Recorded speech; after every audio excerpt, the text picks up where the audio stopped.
Yahushua wait, come to take the throne. To conquer world powers, bring Jacob home. I'm quarterbacking like Jake DeLone. Like Mount Rushmore, I gotta face a stone. Who is Lucifer? The white man. Give me Isaiah 14. We're going to show you. I'm going to show it to you in the Bible. Isaiah 14:12. How are thou? Wait. To understand this breakdown, Verse 4. I want to start at verse. Yep, start at verse 4, right? So read that. Isaiah 14:4. Thou shalt take up this proverb against the king of Babylon. So the context is saying these things to the king of Babylon, right? To the king of Babylon. Jump down to 12 now. How art thou fallen from heaven, O Lucifer? Who are we talking to? Verse 4, the king of Babylon. But now it's calling him Lucifer. Let's go to word Lucifer. Hayalal. Light bearer, shining one, the king of halal. Watch this. It goes back to the Hebrew word halal. To shine, to praise. Like when we say call halal Yahweh Bahashim Yahweh Shai, we're giving all praises to the Most High in the name of his son. So halal means, or Lucifer means, the one who gets praise, the one who's shining, right? The one who gets the praise or is shining right now. Who's praised in this present and evil world more than anybody? The white man. He's Jesus. He's God. He's the president. He's the greatest everything. He's Michael Jackson. Eminem's the rap god. Lucifer. Start back at verse 1 now so we can make it clear. Verse 1. Isaiah 14:1. We're going to read verse 1 and we're going to read to verse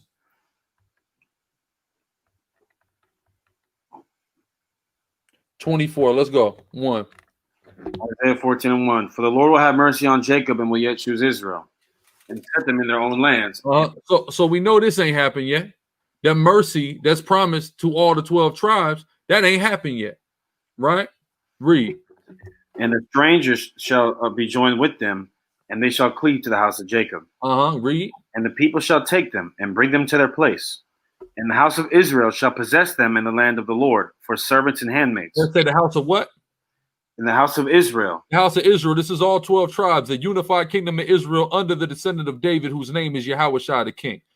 Now, what people will try to play a game with is saying, well, yeah, this happened after Babylon, but it says the house of Israel. And it says that purposely. Because the kingdom of Judah is never called the house of Israel. There's only two things called the house of Israel, either just the northern kingdom or all 12 tribes collectively. Right? Never anything else. All praises to Yahweh Shem Yahushua. Gmail. Go ahead. And the house of Israel shall possess them in the land of the Lord for servants and handmaids. And they shall take them captives whose captives they were. And they shall rule over their oppressors. See that?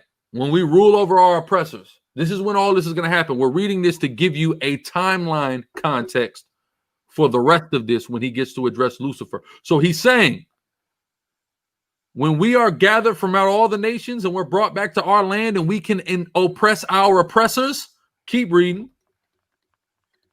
That thou shalt, and from the hard bondage, it says, and it shall come to pass in that day that the Lord shall give thee rest from thy sorrow, from thy fear, and from the hard bondage wherein thou was made to serve. This hasn't happened yet.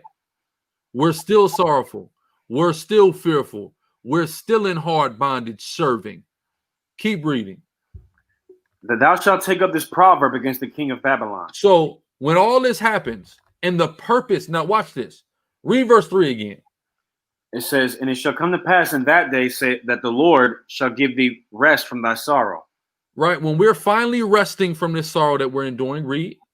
And from thy fear. From the fear of a goddamn cop pulling you over and killing you. From the fear of an eviction notice. Right. From the fear of incarceration. From the fear of losing your goddamn job. Read. And from the hard bondage wherein thou was made to serve. Read. that thou shalt take. Read it slow. Okay. And from thy fear. Uh-huh. And from the hard bondage wherein thou was made to serve. 4. That thou shalt take up this proverb. It said that. He's going to make us have rest so we can talk against the king of Babylon. So you can talk against the white man. So you can actually be able to say something against him. Because right now, what do we got to say? Ask yourself that. What do we have to say to the white man right now? You don't got a goddamn thing to say to the white man right now. You're just going to tell him how much of a murderer he is and how wicked he is. But you know what he's going to say? So, I have money. I'm at the top. What are you going to call him, a cracker? You think that hurts his feelings? Do you honestly think that hurts his feelings when you call him that? A honky, a cracker, the devil? Do you think he is mad about that? You think that hurts him deeply? Like the words nigger and spick and beaner hurt? No. that does not hurt the way that hurts. It doesn't invoke anger the way those words invoke anger. Let me tell y'all something, right?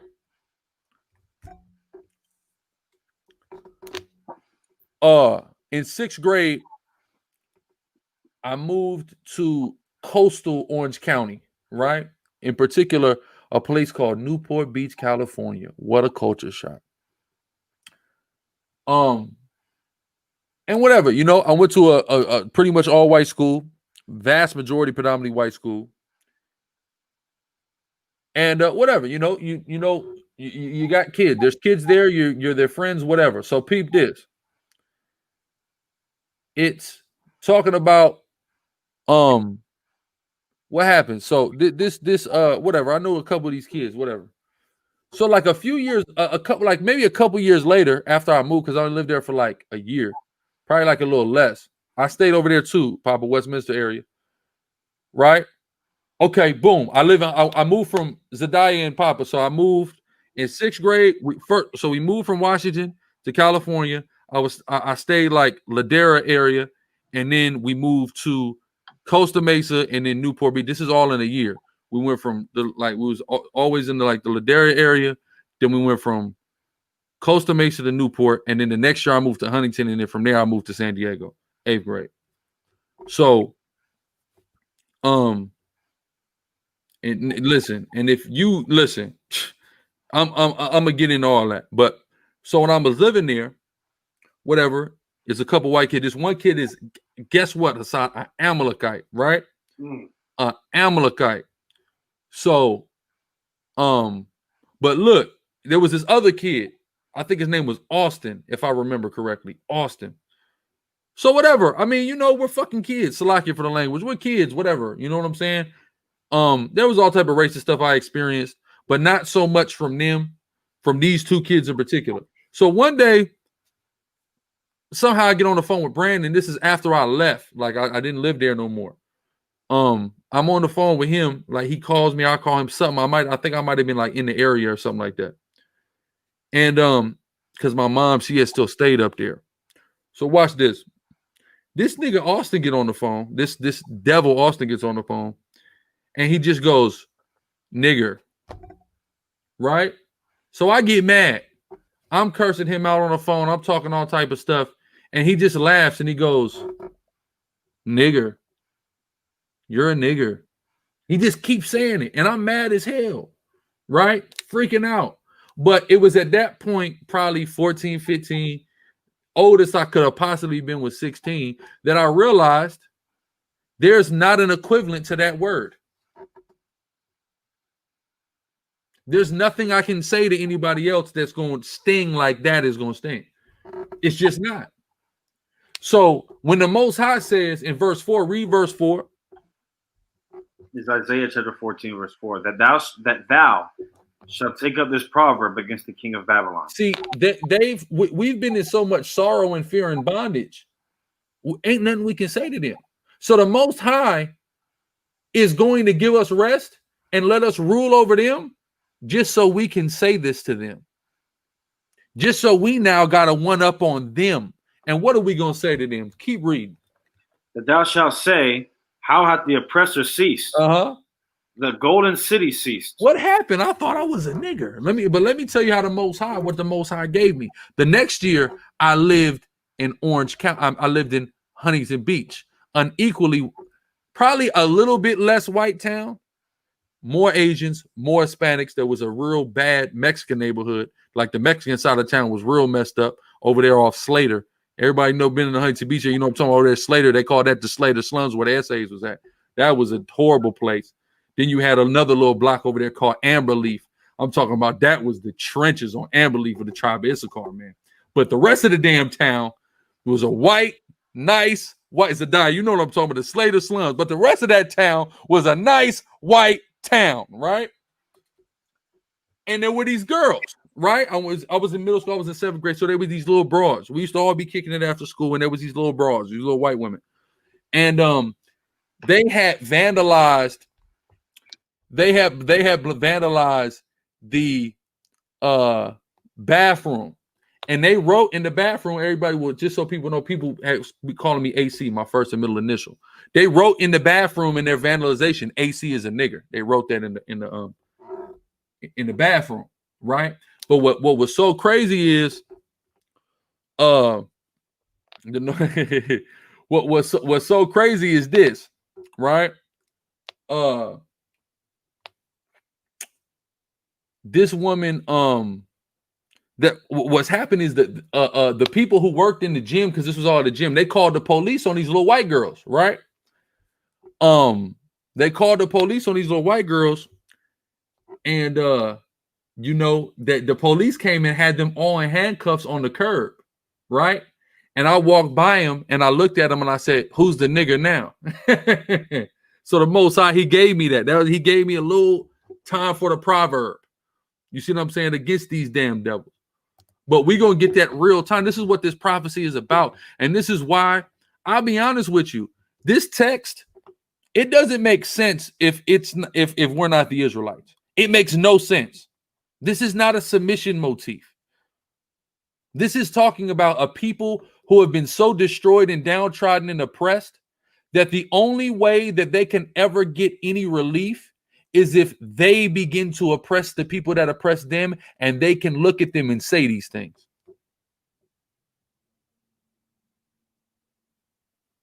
See what I'm saying? This is the only way. And all praises to Yahweh Bashim Yahweh Shai for it. It's just perfect. It's only God could have written it this perfect. It is so perfect. Keep reading. The Lord hath broken the staff of the wicked. You see that? You see what Yahweh did to y'all? Y'all were so powerful, right? The Most High broke you down. Go ahead. And the scepter of the rulers. And he used the niggas and spicks to do it. Ain't that something? Go ahead. He who smote the people in wrath with a continual stroke, he that ruled the nations in anger is persecuted. Look at you. You destroyed everybody. You ruled the nations with anger. You ruled over the black and Hispanic man. You lynched us. You hung us. You castrated us. You're still shooting us. You're still oppress us. And nobody stops you. Keep reading. And none hindereth. Nobody stopped you. For the last 500 years, white man, nobody has stopped you. Read. The whole earth is at rest. And is quiet. They bring now the whole earth is at rest now because you are down. Somebody's oppressing you. Now the earth is happy. Go ahead. They break forth into singing. Yea, the fir trees rejoice at thee. And the cedars of Lebanon sing. Say the cedars of Lebanon, talking about them chief nations. Them chief nations from Egypt to Babylon. All those, especially those people of color. And with us, but also everybody else. Read. It says, yea, the fir trees rejoice at thee, and the cedars of Lebanon, saying, since thou art laid down, no feller is come up against us. Everything has been good since you've been brought down. You were the problem and the cancer of the earth. We're going to be able to say this, and it's going to mean something. Read. Hell from beneath is moved for thee. The grave can't wait to meet the white man. Read. It says, to meet thee at thy coming. The dead, it stirreth up the dead for thee, even all the chief ones of the earth. It hath raised up from their throne all the kings of the nations. Keep going. All they shall speak and say unto thee, art thou also become weak as we? Oh, look at you. You're low now. You look down at us, but now look at you. Read. Art thou also become weak as we? Where's the great white supremacy? Read. Art thou become like unto us? You're the nigga now. Look at you. Read. Thy pomp is brought down to the grave. Your strength doesn't exist anymore. That military might that you once had, that ability that you've deceived yourself into thinking that you obtained on your own, which you didn't, that's gone now. Read. Thy pomp is brought down to the grave, and the noise of thy vows. There's no more God bless America. There's no more God save the Queen.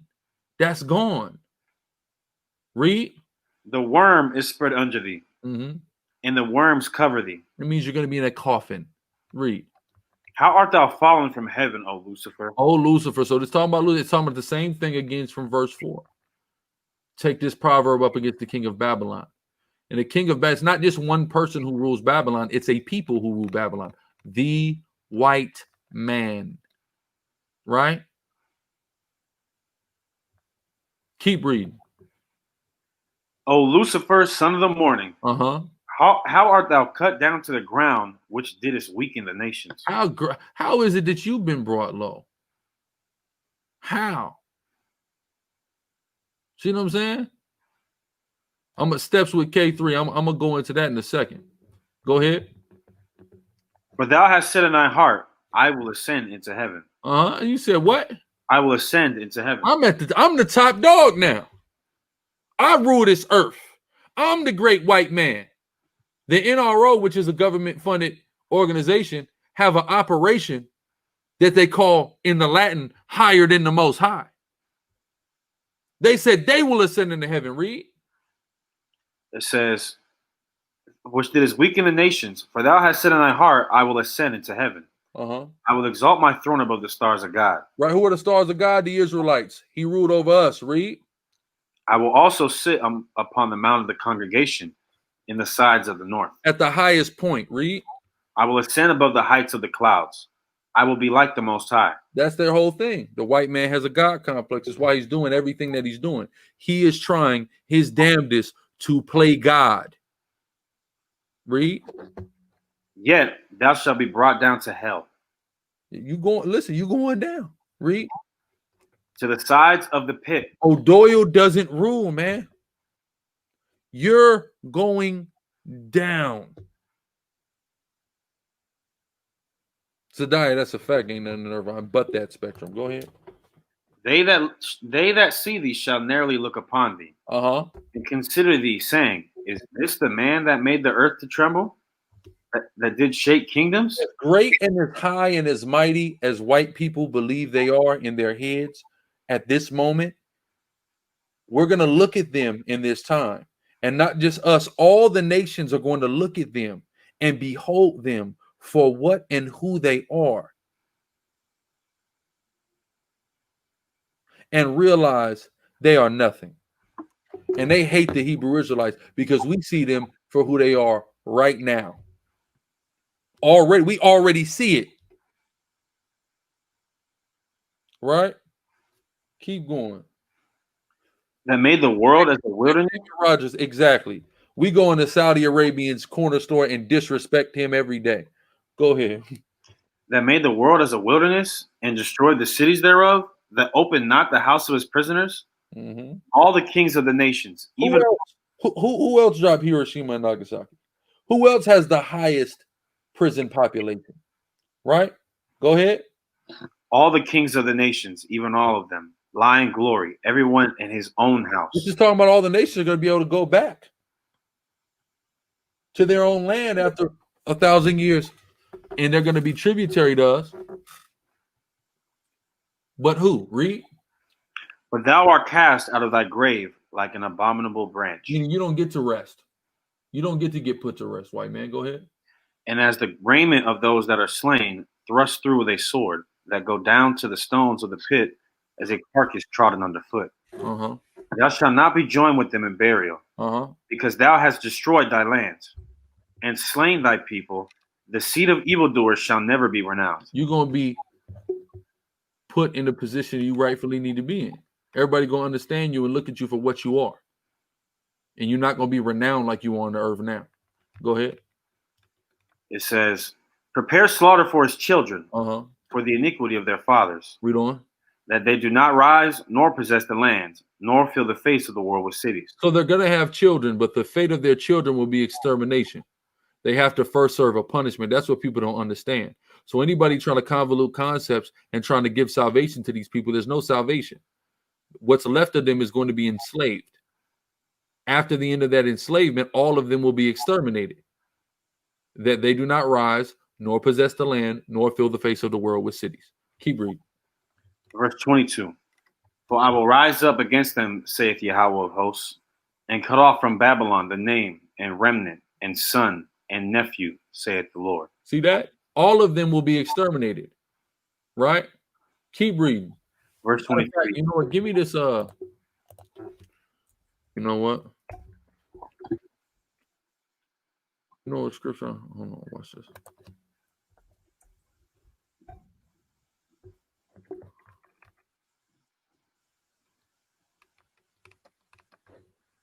Psalms 109 and 13. And it reads, watch this. Starting at 12. Let there be none to extend mercy unto him, neither let there be any favor on his fatherless children. So we're going to have his fatherless children. They'll be preserved, but there'll be no favor on them. Now watch this, verse 13.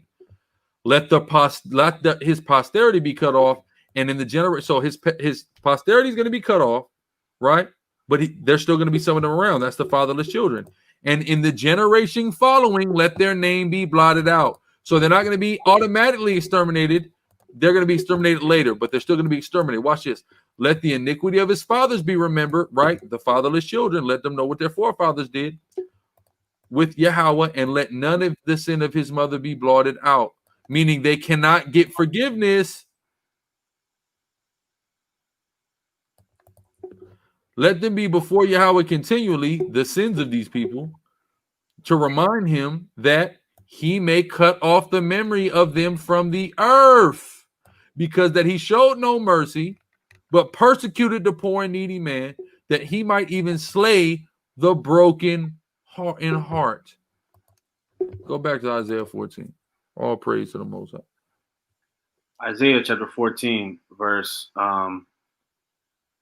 23. I will also make it a possession for the bittern and pools of water, and I will sweep it with the bosom of destruction, saith the Lord of hosts. Verse 24 now.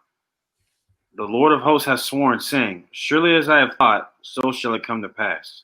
And as I have purposed, so shall it stand. Meaning everything the Most High said is going to happen. And that is ultimately the utter extermination of the nation of Esau.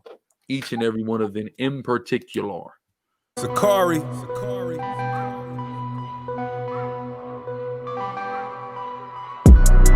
We are the children of the one Yahweh. The chosen. Ye are the chosen of the one Yahweh. And he has given his laws to us. Now everything belongs to us. Shalom, what's going on? It's your brother, Chief Priest Alazar Lawyer, aka the Gorilla Hebrew, and I'm just letting y'all know I just dropped my official clothing line, Urban Gorilla. Go to urbangorilla.com right now to check us out, man, and pick something up. There's urbngrla.com.